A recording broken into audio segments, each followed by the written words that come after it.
The alarm didn't sound like an alarm. It was more like a whisper, a low hum that crept through the walls of the mining shaft and settled into your bones before your brain registered it. Ryker Vale was already awake when it hit. He'd been lying on a cot made of welded scrap, staring at the ceiling. Around him, 40 workers stirred in a room the size of a cargo hold, because that's essentially what it was. The Duvast colony was a repurposed Zerelian transport shell bolted to a ridge of copper-rich rock under two purple suns. The overseers called it a labor settlement. Everyone else called it what it was, a cage with better lighting. The hum turned into a tone. Ryker knew that tone. He'd heard it once before in a story his guardian told him when he was 12. A story about signals, old signals, Earth signals. The kind buried so deep in dead satellite networks that no council scanner could ever find them.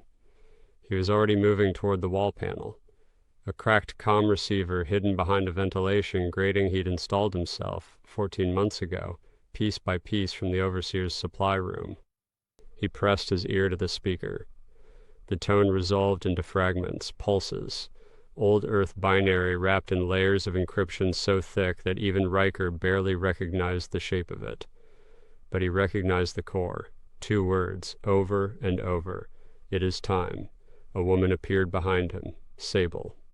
She'd been on Duvast 3 years, and she had a face that didn't show much unless she wanted it to. "What does it say?" she asked. He turned around. "It says it's time." She stared at him. Time for what? Everything? That was the night Ryker Vale stopped waiting. He was born on this dust ball. His mother died before he was old enough to remember her face.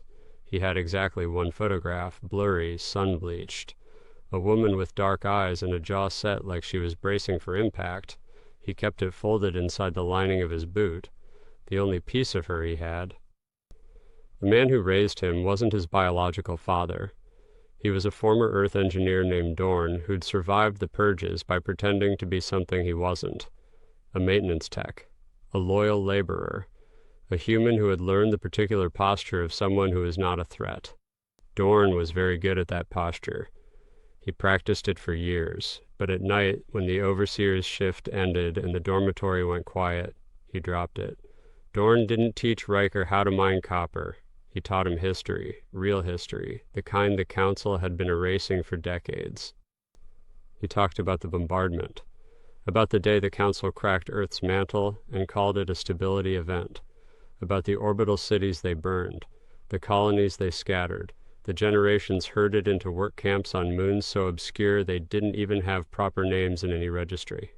He talked about how humanity had gone from cracking dark matter compression to mopping floors in alien stations, all in 80 years. "They think we broke," Dorn used to say. But there's a difference between breaking and bending.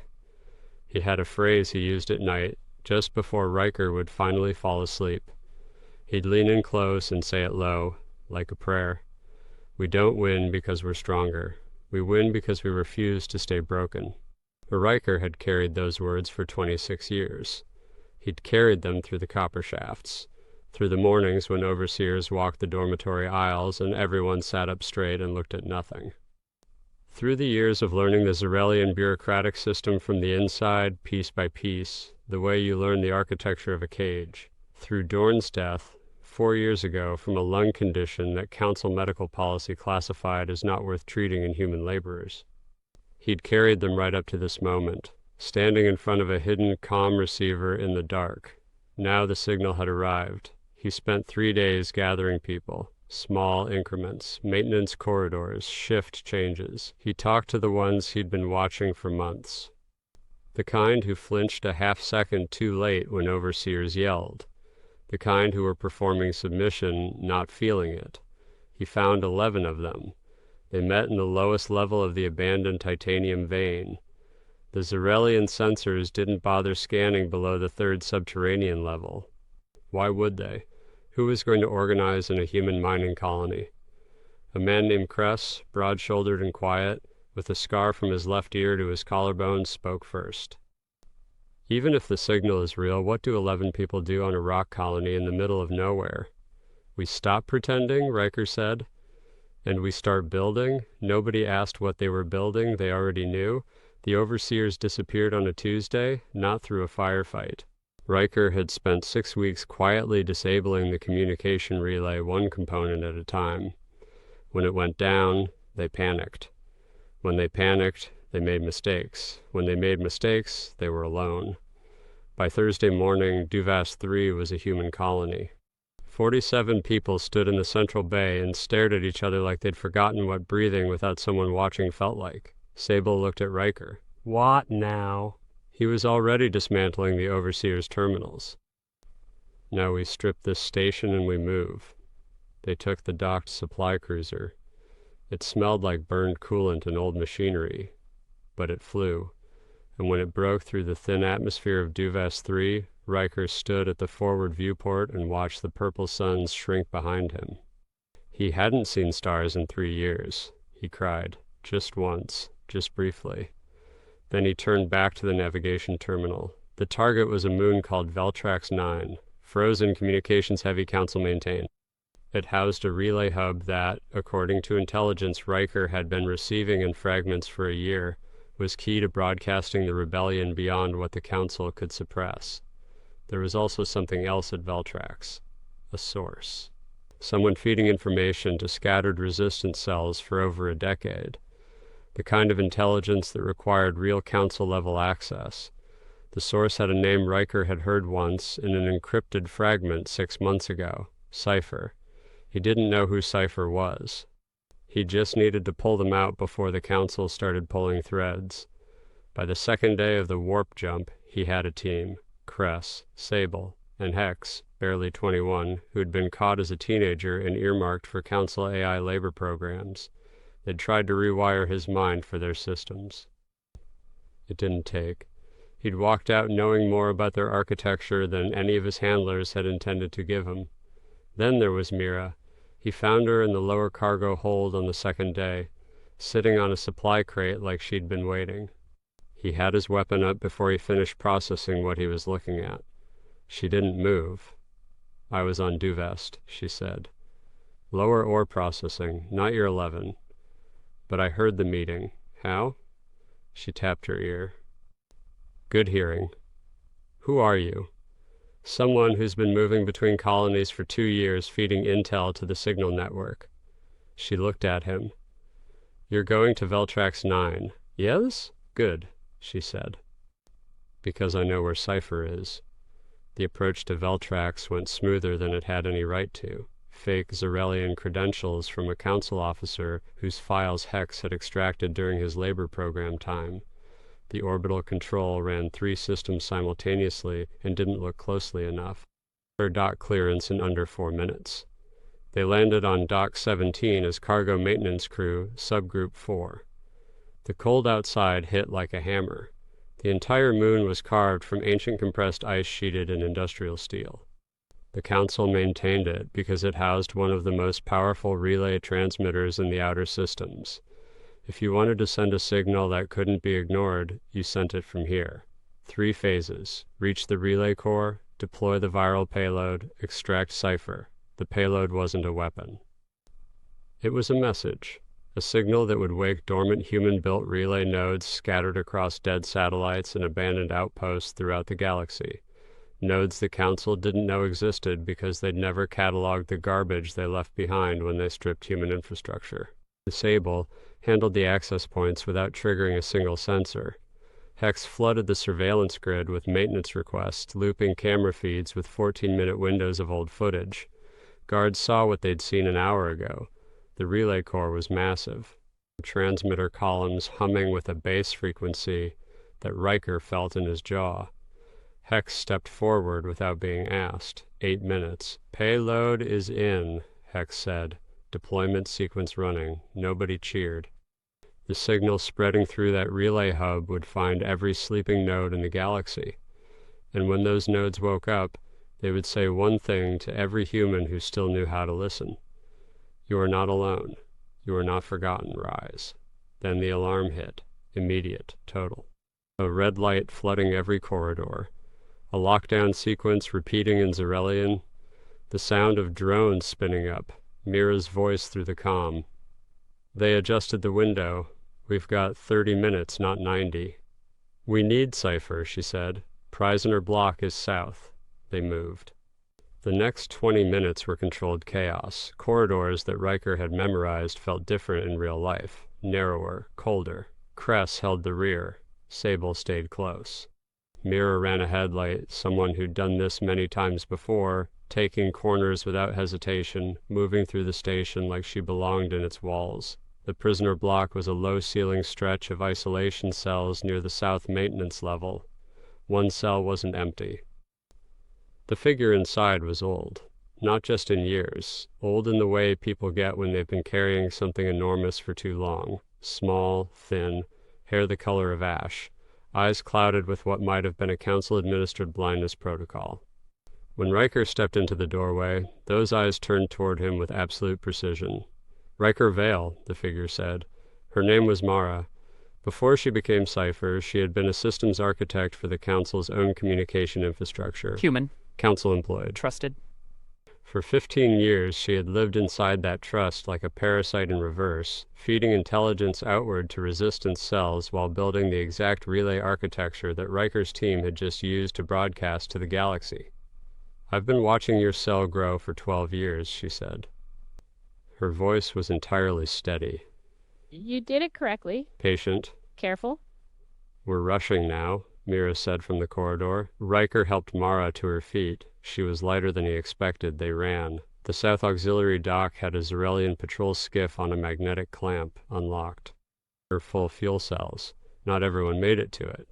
Hex was at the rear when the corridor sealed under an emergency door that came down faster than the schematics showed. He didn't come through. Ryker sat with that for a long time, staring at the stars outside the viewport as the skiff punched through Veltrax 9's atmosphere. Mara sat in the co-pilot seat wrapped in a heating blanket. What did we just send? Ryker asked. A reminder that we exist, she said. And something else. Something I buried in the payload 16 years ago. The Council's original file on Earth. Ryker went still. They have a file? They have everything, she said. Every decision, every vote, every internal summary. She looked at him. They didn't destroy Earth because they hated humanity. They destroyed it because they were afraid of what humanity was becoming. The skiff drifted into deep space. Behind them, Veltrax 9 blazed with Council response ships. Ahead, the stars were impossibly quiet. And across the galaxy, in gutters and work camps and stolen ships, humans lifted their heads. Mara died on the 4th day. She had been kept alive by Council-issued neural suppressants as a kind of slow leverage. When they identified her as Cipher 2 weeks before Ryker arrived, they simply stopped the supply. She held on long enough to see the signal confirmed. She died looking at the stars. Ryker sat with her for an hour after. Sable came in and sat down without saying anything. There were no words for it. Mara had spent 15 years feeding intelligence from inside the Council's own architecture. She had probably saved hundreds of lives that would never know her name. And she had died in a stolen skiff in the middle of nowhere, wrapped in a heating blanket. The least Ryker could do was sit. On the 5th day, a signal came through, encrypted, old format binary, 12 words, rally point, station EOS 7, 1 week, Vale leads. He had not sent that signal. Mira was at the navigation terminal when he told her. She didn't react for a moment. You're not the only network, she said. He looked at her. Are you going? He thought about Mara, about the way she'd looked at him in that cell. You did it correctly. Yes, he said. EOS 7 was not what Ryker expected. He'd been told it was a decommissioned science station. It's technically accurate. What the briefing hadn't mentioned was that over the past year and a half it had become the single largest gathering point for the human resistance in the known galaxy. When they broke through the outer ring, Ryker saw hundreds of ships. Every configuration imaginable. Scrap-built. Zerelian hulls re-engineered with human cores. Council transport vessels seized and repurposed with considerable creativity. Ships that had no business flying together were docked side by side on every available surface. There were so many that they formed a second hull around the station itself, all of them flying the same banner, a flame, orange and white, simple, unmistakable. When Ryker walked through the airlock, people stopped working. A man with burn scars across most of his face came to attention. Not a military salute, something more like acknowledgement. A recognition passed between them without words. A group of children stared at him from behind a bulkhead, their eyes wide and unafraid in a way that surprised him. He'd been around children who flinched at unexpected sounds. These ones didn't. A mechanic dropped a tool, picked it up again, and whispered his name like a prayer. He wasn't ready for it. He kept walking. The command center was in the old research hub at the station's core. Banks of screens and data terminals, most of them salvaged and mismatched, running a patchwork of surveillance feeds, troop movement maps, intercepted council communications, and logistics coordinates. Chaotic to look at.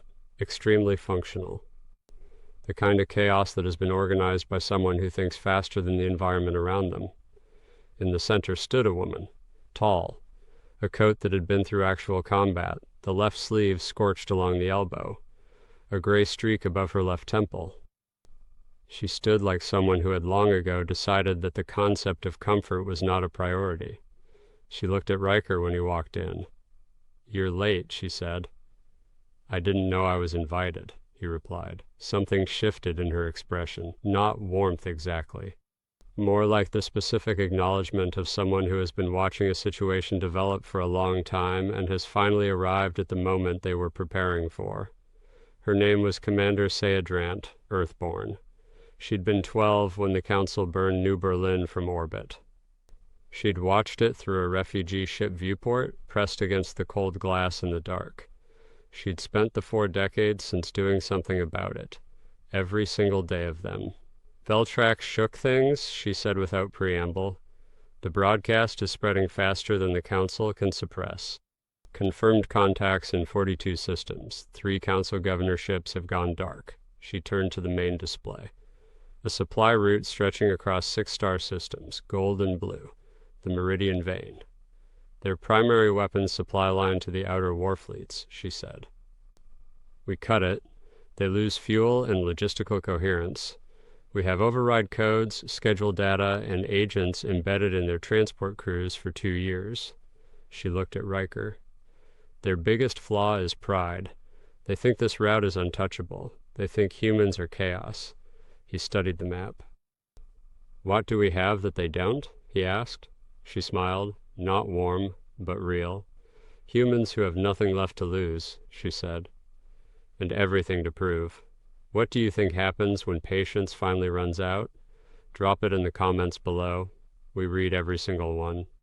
The days before the Meridian strike were grinding and technical. Old weapons came out of cold storage. Ryker watched a 15-year-old girl disassemble a Zerelian plasma cannon in 60 seconds and reassemble it with a modification she'd designed herself. He watched Mira train new fighters with blank focus and noticed that the people she trained stopped being afraid around the 3rd day. The night before they launched, Sable found him on the upper observation deck. "You think about them?" she asked. "Hex, Mara." "All the time," he said. "Good." "You should." She looked at the stars. "The hard ones break eventually. The ones who feel it, they last." She stood up, patted his shoulder once, and walked back inside. The fleet launched in silence, 39 ships, some barely spaceworthy. All crewed by people who understood exactly what they were walking into. They dropped out of warp at the edge of the Meridian Vein. Saya's voice came through the fleet channel. No speeches, just fire. Ryker flew a retrofitted interceptor he'd named Dustwalker. It had been a Council scout vessel until someone stripped its transponder, rewired its weapons array, and replaced its navigation system with human-built components that responded faster because they'd been built by people who were angry. Hex's last gift activated at the start of the engagement. Those emergency channels hijacked with ghost distress calls that pulled Council reserves out of position. The convoy was exposed for 11 minutes. Ryker flew through the center of it. He saw the Council's formation try to regroup. Saw the precision of the most powerful military force in the known galaxy trying to adapt to something it had never faced. Not a frontal assault, not an ambush, an organism, dozens of small ships making independent decisions based on shared purpose rather than central command. The Council had no tactical response for that, because no species had ever given them one before. 3 hours and 14 minutes. When it ended, 31 Council ships were drifting in the dark. The Meridian vein severed at 3 points. Supply convoys destroyed. The rebellion had lost 14 ships, 308 people. Ryker sat in the Dustwalker's cockpit for a long time after. The view screen cracked. A smell in the cabin he didn't want to identify. His hands had stopped shaking somewhere around the 90-minute mark, and he couldn't quite remember when. He closed his eyes and saw the faces of the people who had signed on to those 14 ships. Volunteers. People who had looked at the odds, understood them completely, and decided that the odds were not the point. That had never been the point. He opened his eyes. The stars were still there, the way they always were. The Council's statement came 6 hours later. Terrorist ambush. The stolen technology, isolated extremist event, no threat to galactic order. But their communication traffic had changed, more encrypted, more frequent, pauses where there hadn't been pauses before. The kind of pauses that come from people who are trying to figure out how to explain something they were told couldn't happen. They were afraid. They were trying very hard not to look like it. And across the galaxy, in places the Council's public channels would never reach, footage from Meridian was spreading, showing a convoy the Council had considered untouchable burning in the dark, dismantled by a fleet of rust and salvage and human fury.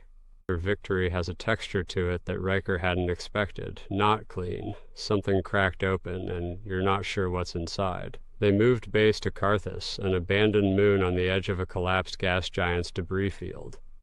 A former trading port the Council had made an example of 2 decades earlier. Now it was being rebuilt, not just as a base, as a city. Families had arrived, people who had been following the signal and didn't know where else to go. The rebellion was becoming something else, something larger. Saya ran operations from the Central Command Block, precise, efficient, relentlessly focused. Ryker respected her enormously, which is why it hit harder when Sable brought him the file. It came through a technical review of data from a Council intelligence node 3 days after Meridian, buried under 6 encryption levels: voice identification, behavioral pattern analysis, a profile record. The profile name was Asset Thornwood. The voice matched Saya Drant. Ryker sat in the cold dark of the lower comm room for 2 hours reading it. 15 years of contact records. Strategic intelligence passed between the rebellion and the Council. Not enough to destroy the movement, enough to shape it. To ensure that the unpredictable cells got surfaced to Council attention through data that looked accidental. Sable confirmed the biometric ID 3 times. It was her. In the morning, Saya called a Council meeting in the main hangar. She reported the Council's retreat, the supply line disruptions, the breakdown of outer sector control. The room responded with the cautious energy of people who had been losing for a long time and had finally found something that looked like a turning point. Then she looked at Ryker. "Tell them what we found," she said. He met her eyes. She was watching him with complete steadiness. No tell. No flinch. She already knew he knew. He held her gaze for 3 seconds. Then he talked about Meridian outcomes, about the strategic window it had created. Later, alone in the corridor, he faced her. "You've been feeding them intelligence on our people," he said. "I've been feeding them intelligence on the elements that would have turned this movement into something we couldn't survive," she said, voice absolute. "The factions planning mass reprisals. The cells building weapons for civilian targets, leaders organizing around personal power. I gave the Council names that kept us alive and directed." He stared at her. "You don't get to make that decision." "Then who does?" she said. "I've been in this for 30 years. She held his eyes. "You're not ready to lead them without me." He turned and walked away. He didn't sleep again that night. What made the decision for him happened 2 days later. The Council struck Delvar 6, a colony the rebellion had helped stabilize 6 months earlier, mostly agricultural, families who had been Zerelian labor workers trying to build something like a life. The Council glassed it from orbit, 23,000 dead. When the transmission fragments arrived at Carthus, the station went quiet. Not the quiet of a pause, the quiet of something breaking. Ryker stood on the landing platform. The stars were there, the way they always were. He heard Mara's voice. You must make them remember Earth. He called an open meeting on the landing deck, under open stars. Over 200 came. He told them about the file, about Saya, about what she'd done and why. He watched grief and anger and betrayal move through the crowd like a visible thing. Then he said what he thought. She didn't do it for the council. She did it because she didn't trust us. She thought we needed to be managed. She thought humans couldn't be trusted with their own revolution. He paused. You cannot build something real on selected truth. You cannot lead people by deciding what they're allowed to know about themselves. That's what the council does. And if we do it to each other, then Earth really did die. Not in the bombardment. Right here. Mira stepped up beside him. She gave orders that got people killed, Mira said. Not loudly, just clearly. Not in battle. Internal discipline actions, people who questioned her direction. An old fighter named Corvan stood up. I want to see the file. It's available, Ryker said. All of it. By morning, Saya was gone. Her quarters were empty. Just a message on Ryker's private channel. You win, Vale. Don't waste what I built. He stood in her quarters looking at the absence of her. He didn't know what to feel about Saya Drant. He wasn't sure he ever would. What he knew was that the rebellion had just survived its first test that had nothing to do with the council. They asked him to lead. He thought about it for 6 hours. Then he said yes. 3 conditions. No military campaigns without full council review, no violence against civilian populations of any species, and every leader without exception would spend 1 season out of every 3 living among the people they claimed to represent, not observing, living, working, eating what was available. Several people hated the 3rd condition. He held firm. The ones who stayed began building something that hadn't existed before. The next phase was not a war. It was a heist. The Rebel Council understood something important. They could not defeat the Galactic Council through direct military engagement alone. The Council's core fleets were still enormous, still capable of glassing planets. What the rebellion needed was something no fleet could answer, something that spread faster than suppression, the truth. Specifically the truth about Earth. Mira had told Ryker before she died that the Council's complete historical vault was buried beneath Zerith Prime, every decision, every vote, every war order, including a file she had discovered and hidden inside their own system 16 years earlier. A file labeled Exodus, True Cause. Ryker assembled a small team, himself, Mira, Sable, a demolitions specialist named Carr, and a Vari defector named Kale. The Vari were a species the Council had spent 30 years pacifying, tall, scaled, eyes like polished obsidian, once a warrior culture. The Council had banned their traditions, erased their history, forced them into administrative service. Kale had watched his own father executed for refusing to burn their ancestral scrolls. He didn't speak much. When he did, the words mattered. And Ryker trusted him more than most humans he'd known for years. The plan was simple in concept and terrifying in practice. Enter Zerith Prime as diplomatic envoys, the representatives of the Calethra Unified Territories, a political faction the Council had buried so completely that most current officials had never heard of it. Kale provided access credentials. Ryker decided not to ask how. They landed in broad daylight. The city was everything described. Beautiful, ordered, peaceful in the specific way of a place where decisions about who gets peace are made quietly and far away. Ryker walked through streets that smelled of processed flowers and felt a slow, quiet anger the whole way. Every door opened, every scanner showed green. Every council official walked past the service workers without looking twice. The archive was deep, significantly below the public structures. The vault was enormous and cold and smelled like time. Rows of data spires extending to the ceiling, each containing more history than any person could read in a lifetime. History the Council had decided to own. Sable worked the interface in silence, layers of encryption pushed back against every tool she applied. 8 minutes. I'm in, she said. The central directory projection filled the vault with light. File after file. Bureaucratic labels, species assessment protocols, incident classifications. In one folder, buried under 4 encryption layers labeled simply Exodus, True Cause. Open it, Ryker said.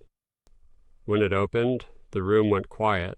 A recording played automatically, a council chamber, 12 figures in a circle, voices precise and calm. One figure spoke about Earth's advancement rate, AI containment failing, genetic modification spreading without oversight. Humanity cracking dark matter compression in 80 years, when no species in recorded galactic history had managed it in under 500. Another voice, if left unchecked, they destabilized the galactic balance in 2 generations. We stop them now. A third unanimous, silence.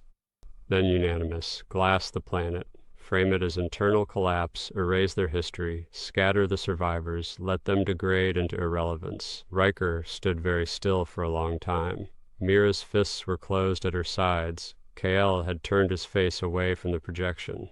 Sable's voice was barely a whisper. They were afraid of what we were becoming. They broke us before we could rise, Ryker said. He looked at her. Copy everything. She was already copying it. Then the alarms hit. 9 minutes of controlled emergency. Sable routed the data to a secure channel on a broadcast time delay. Carr held the access corridor. Kael guided them through maintenance tunnels that only Avari would know to look for. His people had built significant portions of Zerith's infrastructure back when they still had a choice about it. They reached the subdock level as Council dropships began landing. They took a ship. They flew it away from Zerith Prime at maximum acceleration. 3 hours after departure, the broadcast activated. The Exodus file complete and unedited, every voice, every vote. The full decision to murder a species because it was developing too quickly, spread across every open channel, every pirate frequency, every resistance terminal, every black market data stream in the known galaxy. The galaxy could not unsee it. The Council's denial protocols activated within hours. Fake footage, counter-narratives, expert spokespersons warning about fabricated evidence. But the people had already heard the voices, 12 voices saying unanimous. On dozens of worlds, something changed. The species that had been watching from a careful distance began making different calculations. The Vari issued a formal statement of solidarity. Plantari worker collectives walked off their posts. Even within Zerelian society, younger generations began asking questions out loud. The Council had built its empire on controlling the story. It had just lost control of the story. At Karthus, Ryker sat on the observation deck with Mira. They were afraid of us, she said. They should have been, he said. She looked at him. And now? He watched the stars. Now they should be afraid for a different reason, he said. The months that followed were the hardest, not because of fighting, because of everything else. The rebellion had grown into something Ryker could no longer hold in his head all at once. New ships arriving daily. A new species deciding that the Council's logic of planetary elimination was a logic they also recognized from their own histories. The Ember Accord was built on equal voice, one representative per joining world, every decision through transparent debate, no executive overrides, messy, slow. Sometimes infuriating real. Corvan objected to alien representation, argued it loudly with people behind him who had survived the purges and carried in their bodies the physical record of what the Zerelians had done. Ryker understood that. He also knew what it meant to build the same structure that had destroyed them and call it by a different name. If we do to them what they did to us, he told Corvan, then we've already lost. Corvan took 40 fighters and left. Ryker watched them go. The final campaign had a name, Ashlight. Mira suggested it one morning and nobody asked her to explain it. It fit. Light through ash. The ember of something that refuses to go out. The goal was not annihilation. The hardest argument Ryker had to make. To the people who had lost families in council strikes. To the children who had grown up in labor colonies on moons without names. All with perfectly legitimate reasons to want the Council's leadership fed to the same judgment it had applied to others. The goal was accountability. The fleet that launched was larger than Meridian, multi-species, crewed by people who had never served together before, working out in real time what it meant to fight alongside someone with a completely different relationship to what they were fighting for. They arrived at Haler. The Council's response came immediately. Over 80 vessels, including 3 Dreadnought-class warships, the same type used at Earth. Massive. Perfect. Terrifying through a sensor suite. Ryker took a breath. Sable's voice through the comm. "Ready? Always?" he said. 7 hours. Sable held one of the Council's flanking movements long past the point where it should have broken through. Kale led the Vari assault on the upper orbital ring and held a Zerelian command ship for 40 minutes. Mira moved through the ruins of a Council listening post with the same efficiency she'd always had. At one point they were back-to-back in a tight corridor. She said quietly, "Still here." "Still here," he said. The Council flagship went down in the 7th hour. Supreme Chancellor Alentar Voss, whose voice had been one of the 12 in the Exodus recording, died with his ship. His last transmission was static. When it ended, the channel went quiet. Ryker sat in the Dustwalker's cockpit. He did not feel what he'd expected. He felt tired. He felt the weight of the people not sitting in cockpits anymore. He felt the hollow quality of an ending that doesn't resolve into anything clean. Sable's voice in his earpiece. "Ryker?" "It's done." He looked at the stars. "Yeah," he said. They held a day of silence at Carthus. No speeches. No orders, just grief. The right kind. Sable was one of the people who didn't come back. She'd rerouted core power to hold a failing shield wall. She'd known what it would do. She'd done it anyway. Ryker stood in her quarters looking at the things she'd left behind. A photograph, a few tools. A small handmade object he didn't recognize. Some people leave very little trace. Sable had been one of the truest people he'd ever known. What remains after a war is not peace. Not immediately. What remains is space. Empty space where urgency used to be. And in that space, all the questions the fighting had been holding at bay come walking through. What are we building? Who gets to build it? What do we owe the ones who joined us? The Ember Accord met daily, sometimes for 12 hours. Ryker listened more than he spoke. He had spent enough time making decisions that cost other people their lives. The new laws were simple. No species could hold authority over another. All historical records accessible to all member worlds. Military action required full Accord consensus. Every leader, without exception, would spend 1 season in 3 living among the people they claimed to represent, not observing, living, working. Corvan's warband resurfaced 8 months into the quiet year. They struck a refugee convoy and killed 12 Vari children, and left a message communicating their vision of a future without alien species.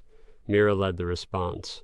She came back without a word, sat next to Ryker in the corridor, handed him an insignia still warm. He looked at it. "Clean?" he asked. "Clean enough," she said. He nodded. What came after was not what Ryker had imagined during the years of waiting. He had expected reconstruction to be hard. He had not expected it to be beautiful. On Vexen 4, former labor workers were building a city from repurposed council infrastructure. On Duvast 3, the copper veins humans had dug for decades were being rerouted to fund a school. On a dozen worlds the council had classified as resource deposits, people were naming things. Hills, rivers, moons overhead, giving them names and teaching those names to children who had never had them before. There is something specific about naming things. It says, "This is ours. We are here. We intend to stay." Ryker traveled, no armor, usually no weapon.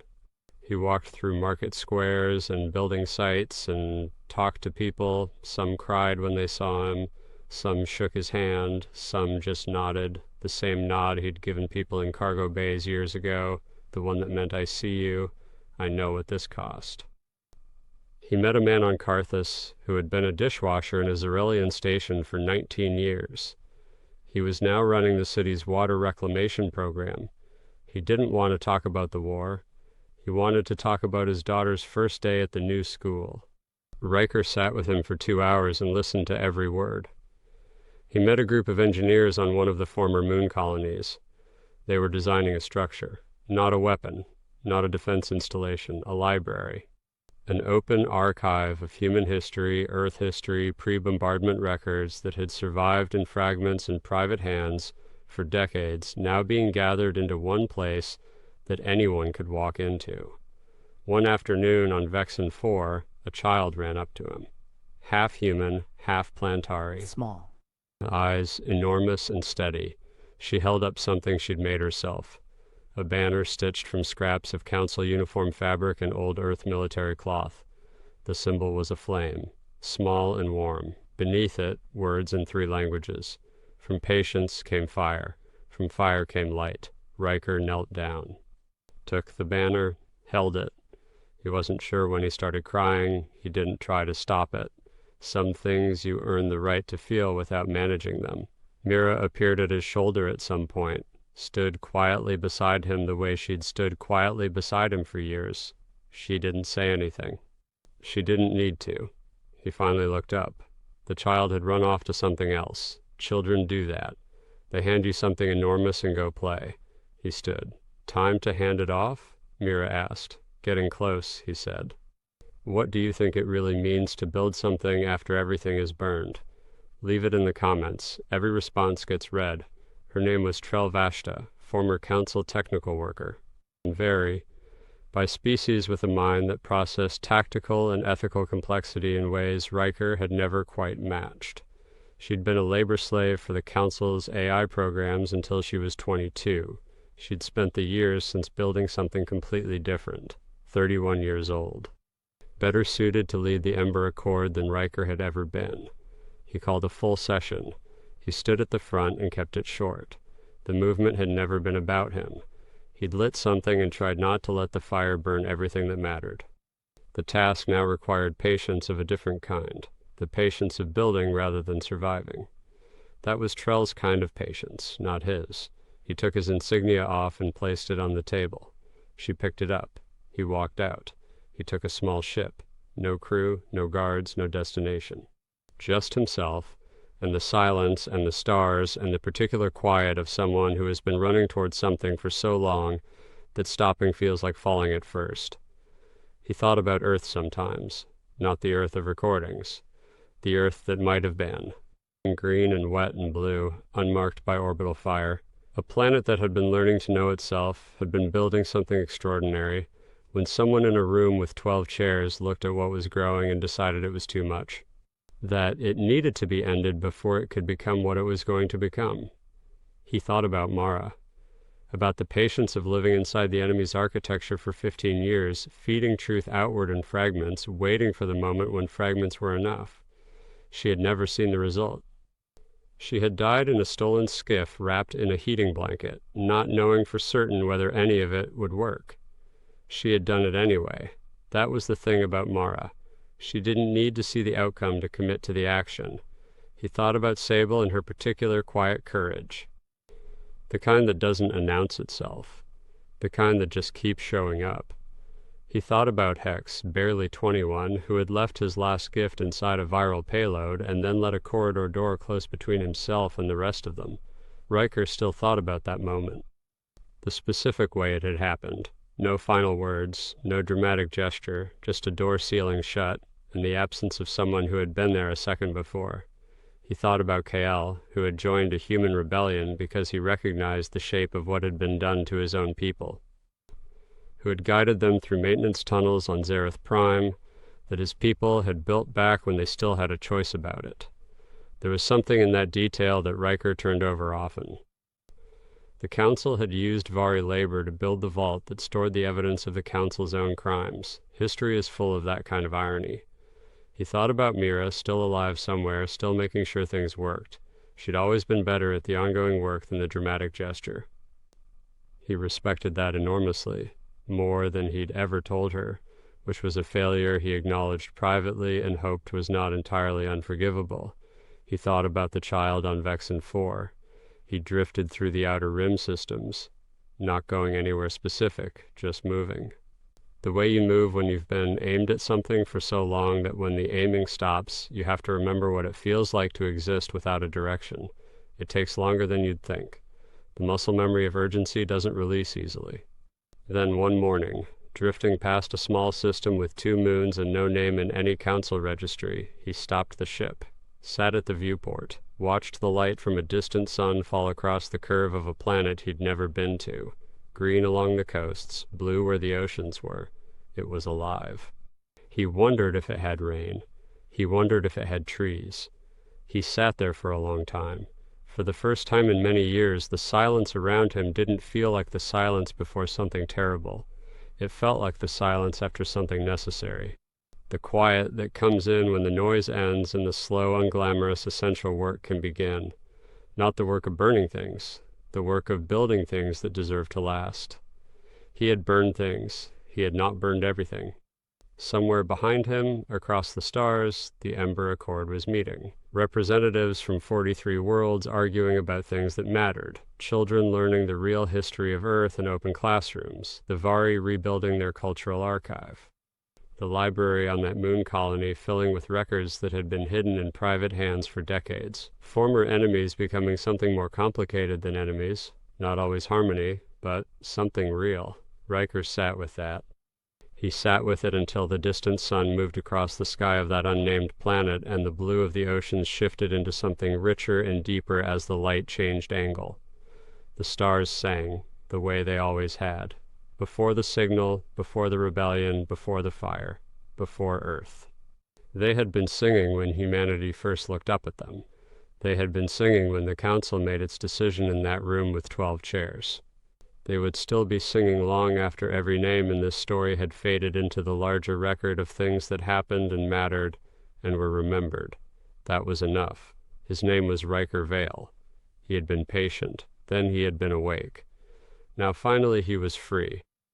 And across the galaxy, in the quiet moments between one thing and the next, people remembered a word that had once been a joke, then a warning, then a battle cry, and was now, slowly, imperfectly, with a lot of work still ahead, becoming something else entirely, human.